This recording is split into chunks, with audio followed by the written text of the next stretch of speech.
Yo, what's up guys? Welcome back to Ryger Gaming. Today we're diving into the story of Far Cry 1. And this game came out back in 2004, that even for that time, the graphics were actually really impressive. Before we start the story, make sure to like, share and subscribe. Let's try to hit 100 likes on this video. Alright, let's get into it.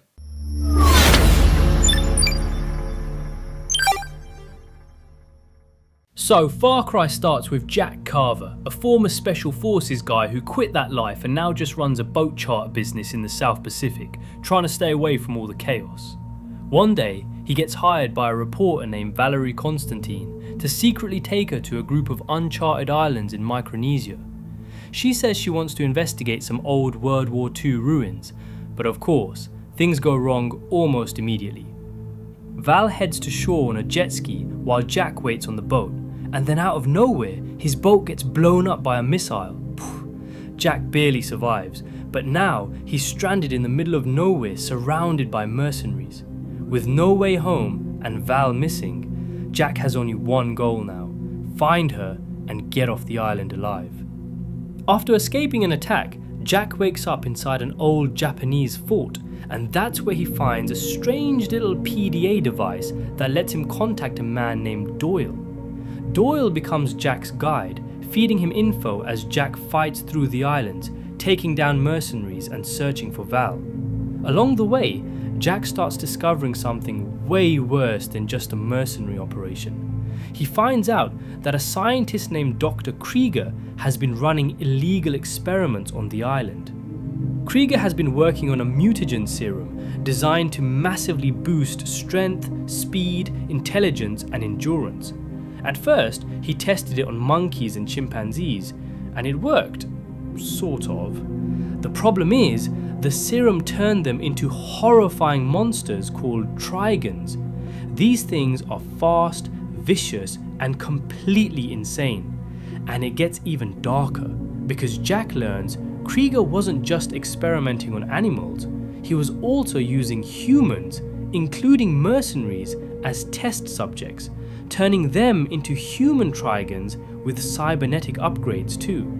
So now the island is basically a nightmare zone where mercenaries and mutant creatures are tearing each other apart. Eventually, Jack rescues Val, but then she reveals a huge twist. She was never really a reporter. She's actually a CIA agent investigating Krieger's operation.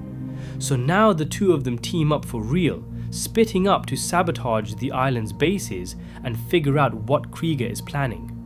As things get worse, the Trigens begin overrunning everything. The mercenaries can't control them anymore, so Krieger brings in elite soldiers to try and hold the island together.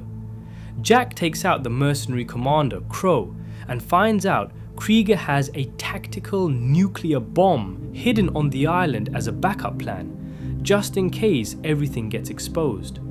Jack and Val decide to steal the nuke and destroy the factory where the mutagen is made. Doyle tells them to use an antidote before arming it, so they inject themselves and set the bomb. But when it goes off, the blast knocks them out and Krieger captures them. When Jack wakes up, he's on a helicopter with Krieger and Val, flying over a completely ruined island full of Trigens. Krieger basically reveals his whole insane plan. He wants to replace humanity with his superior creations and rule the world with them. Jack gets thrown out of the helicopter, but before long he's back on his feet with only a few bullets and a whole island of nightmares in front of him. As Jack pushes deeper into the island, he starts noticing something terrifying. His arm is turning green. The mutagen is still affecting him. Doyle tells him the so-called antidote wasn't really a cure after all. In fact, it was the mutagen itself, and Doyle tricked Jack and Val into infecting themselves so they would kill Krieger for him.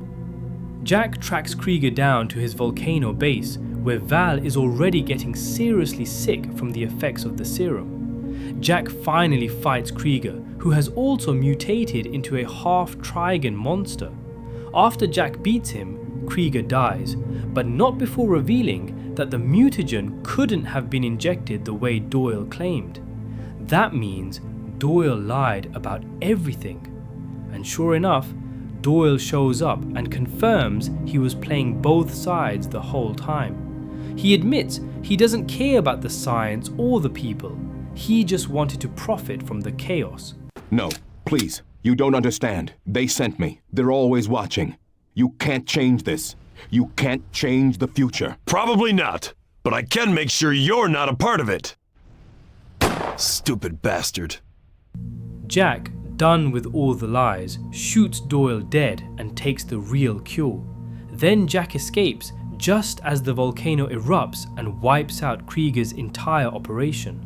He gives himself and Val the cure, and they finally make it back to civilization. But as they leave, Val discovers a huge file labelled Project Far Cry, packed with evidence about everything that happened on the island.